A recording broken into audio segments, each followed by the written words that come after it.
കൊച്ചിയിൽ കപ്പൽ മുങ്ങി കൊല്ലം തീരത്തടിഞ്ഞ 44 കണ്ടെയ്നറുകളിൽ 6 എണ്ണം വീണ്ടെടുത്ത് കൊല്ലം പോർട്ടിലെത്തിച്ചു. അതേസമയം കേന്ദ്ര സർക്കാരിന്റെ മെർക്കൻ മറൈൻ വകുപ്പ് ഉദ്യോഗസ്ഥരും കൊല്ലത്ത് പരിശോധനയ്ക്കെത്തി. യുദ്ധകാലാടിസ്ഥാനത്തിലാണ് കണ്ടെയ്നറുകൾ നീക്കം ചെയ്യുന്നത്. ഇതിനായി നിയോഗിക്കപ്പെട്ട കരാറുകാരുടെ നേതൃത്വത്തിൽ തീരത്ത് നിന്ന് കണ്ടെയ്നറുകൾ കൊല്ലം പോർട്ടിൽ എത്തിക്കുന്നത് തുടരുന്നു. കഴിഞ്ഞ 3 ദിവസം കൊണ്ട് 6 കണ്ടെയ്നറുകളും തകർന്ന കണ്ടെയ്നറിലെ ഭാഗങ്ങളും എത്തിച്ചു. കടലിൽ നിന്നുള്ള കണ്ടെയ്നർ മാലിന്യം നീക്കം നിരീക്ഷിക്കാൻ കേന്ദ്ര സർക്കാരിന്റെ മർക്കന്റൈൽ മറൈൻ വകുപ്പ് ഉദ്യോഗസ്ഥർ കൊല്ലം പോർട്ട് സന്ദർശിച്ചു.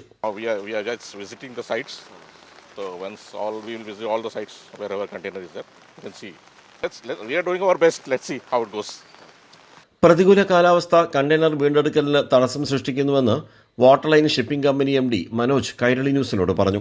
നമുക്ക് 9 കണ്ടെയ്നറാണ് ശക്തികുളങ്ങര തീരത്തോട്ട് അടിഞ്ഞത്. അതിൽ 4 എണ്ണം വരെ പോർട്ടിൽ എത്തിക്കാനായി. അപ്പം ഇനി 5 എണ്ണമാണ് അവിടെ ഉള്ളത്. 2 എണ്ണം പ്രതികൂല കാലാവസ്ഥ കാരണം ഇപ്പോഴും തീരത്തിൻ്റെ അടുത്ത് തന്നെയാണ്, നമുക്ക് വലിച്ചു കയറാൻ പറ്റിയിട്ടില്ല. ബാക്കിയുള്ള 3 എണ്ണം കൂടെ നമുക്ക് ഉടൻ തന്നെ പോർട്ടിലോട്ട് എത്തിക്കാൻ പറ്റുമെന്നാണ് നമ്മുടെ ശ്രമങ്ങൾ നടന്നുകൊണ്ടിരിക്കുന്നത്. അതേസമയം കണ്ടെയ്നറിൽ നിന്ന് കടലിൽ ഒഴുകിയ ബഹുഭൂരിപക്ഷം തടികളും പോളിത്തലൈൻ ഗ്രാനുൾസും മറ്റും കസ്റ്റംസ് കണ്ടെടുത്ത് മഹസർ തയ്യാറാക്കി.